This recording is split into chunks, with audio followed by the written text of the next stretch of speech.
I'm going to show you how I use the coiling gizmo to make jump rings now. I use the smaller rod that comes with the coiling gizmo kit, and this is some 18 gauge copper wire I'm going to demonstrate with, and I'm tucking it into the jaws of the chuck, and I'm just going to turn a simple coil. You don't have to worry if they're right close to one another because you're going to cut them all apart in a moment anyway. Now I'm going to use my flush cutter. This is the wire cutter that has a totally flat back to it. And I'm going to cut off the excess here, the straight part, with the flush side of the cutter facing the coil, facing what will be the finished jump ring, and the beveled part of the cut facing the scrap that we're going to throw away. When you use a flush cutter, the flat side of the blade makes a totally flat cut. To make the second cut for the jump ring, I'm going to flip the tool over so the flat side faces the other way, and right next to where I made the last cut, I'm going to make my next cut. So I have a complete circle with two flat edges that'll butt up against one another. There's your jump ring. I'm going to cut two more now. Each time you make that second cut, you're going to wind up with this nasty, sharp little bevel on it. Flip your tool over so the flat side faces what will be your next jump ring. Nip off the excess, just the little short bevel that's on there. Turn the tool over so the flat side faces the other way. Cut your next loop back. Cut them as close to as you can to a circle. There's another jump ring. Flip the tool over now to cut off the sharp little bevel that we just left on there. Turn the tool over, flat side facing the opposite direction.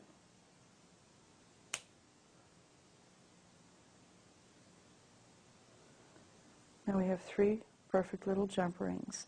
I'm going to put them on the block now and show you how I further finish them. After I've cut my jump rings apart, I'm going to use my bent nose plier, holding that jump ring at 3 o'clock on the clock dial, with the opening up here at noon. And with my loop closer pliers, these are the ones that have the notches cut into the tips, I'm going to put that opening in the top notch and swing the lower jaw up underneath and very gently hug. And that closes your jump ring. But to make it oval, what you do is go back in, put them in the notch again, put the jump ring in the notches, and gently hug it a little bit more.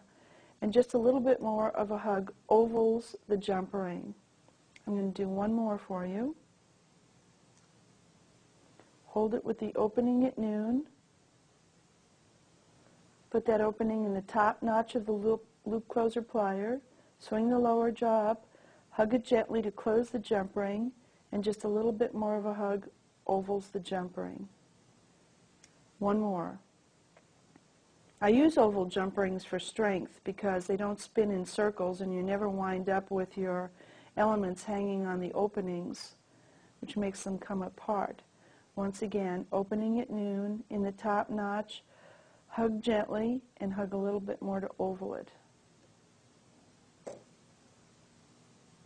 Now I'm just going to take my other steel block and give this a whack to strengthen them a little more. And that's it. Perfect oval jump rings, as strong as can be. I showed you how to make jump rings using my style, using the wire cutter, but using the coiling gizmo and the mandrels that come with the gizmo, you can make jump rings just like a silversmith would. Coil tightly around the rods and then just use a jeweler's saw to cut them apart.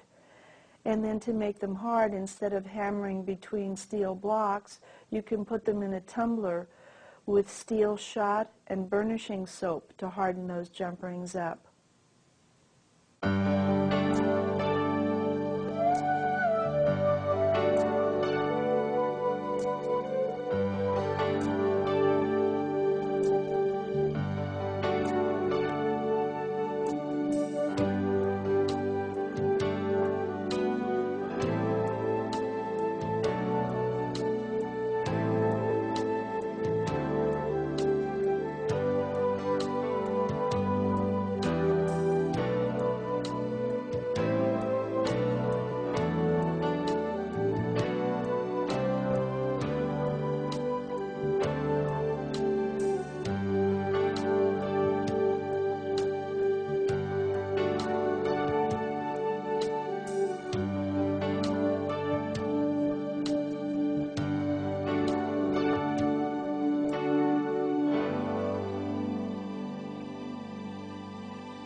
I also use the coiling gizmo for twisting wire together.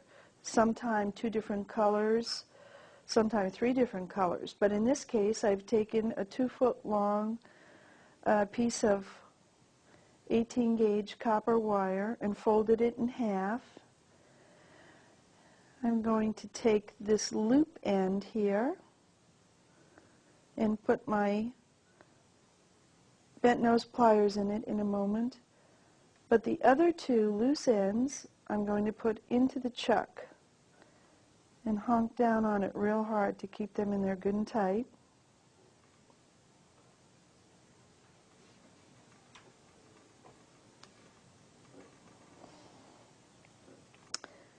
Put my bent nose at the other end, and I'm holding it with just a little bit of tension, not too much, but just a little consistent tension, and I'll start twisting. Just a little consistent tension is what's going to give you the nice even turns at the end. If you lose your tension sometime, the loops are bigger in one area. The twists are bigger in one place than they are in the other. And after you get your twists to the size you want them to be careful because you've put a lot of tension in the process of twisting this together, so be careful it doesn't snap up on you. Remove it from the chuck. And I can use this twisted wire on my jig or to make into beautiful twisted wire beads. I'm going to take this piece of 16 gauge wire now and turn a loop at the top. I'm going to the second mark on my tool here so I can make the same size loop on both ends. Hold my hand still here, rotate the wire over the top. It forms an O with a tail. I'm going to slip the bead on the other end, turn it over. I'm going to nip off my excess wire right here.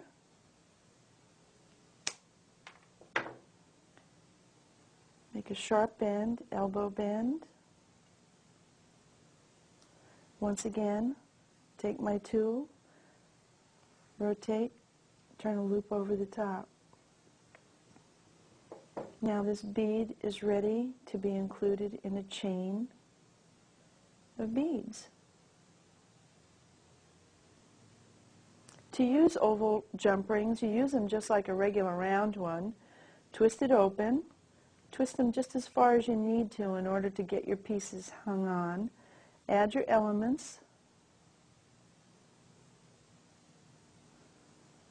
Go back in and twist it closed.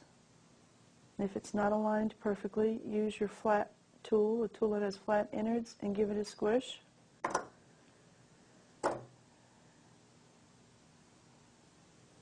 No matter what you do, with an oval jump ring, the opening's always going to be here at the side, so you're never going to have things hanging on the weak part of your link.